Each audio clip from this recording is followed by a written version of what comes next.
Good morning, JP Army, and welcome back to Mega Speculation.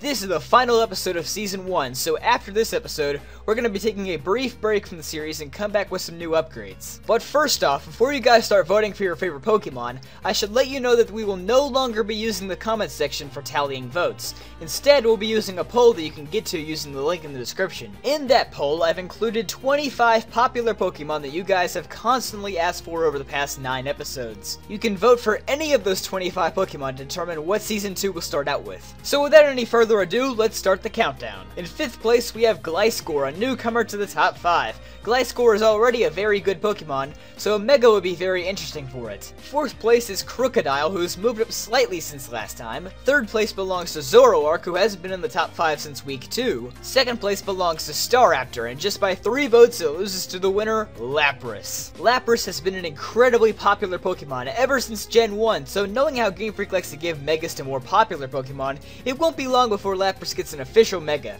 Let's look at typing. Water and Ice suits Lapras perfectly fine, so I can't see that changing, but if it has to change, I could actually see it being like Mega Aggron, where it goes to just being a pure water type, and then it gets something like Filter as an ability to cancel out any weaknesses. But we're getting a little ahead of ourselves, so let's go into stats. Lapras already has some high stats, so I doubt Game Freak will take anything away from it. So let's start by putting 10 points into speed, so that if you want to run a Dragon Dance set, you can get more use out of it. Then, since Lapras can be either a physical attacker or a special attacker, we'll put an even 20 points into both attack stats. The last 50 points should all get dumped into special defense. If we were to split that up, then Lapras wouldn't really have any weak spots, and without any double weaknesses, that could be just a bit too powerful. For ability, we already discussed Filter, but that isn't my first choice. Since Lapras is kind of mysterious and rare, why not give it a more respected ability like Drizzle? I mean, if it weren't for Politoed, that would still be something really cool and rare. Regenerator is another good ability for Mega Lapras if it ends up being a tank, or if Game Freak takes the offensive route, then Refrigerate is a good ability. Special thanks to Narcillion for this artwork. The artwork is actually for an evolution of Lapras, but I think it works well for Mega Lapras as well. It looks like a really good tank, but it still has some powerful vibes to it. Thanks for watching this episode of Mega Speculation. Remember that we're no longer going to be using the comments to vote, so you should check out the poll in the description for voting. Anyway, if you enjoyed, be sure to leave a like or subscribe if you haven't already. I'll see you guys next time.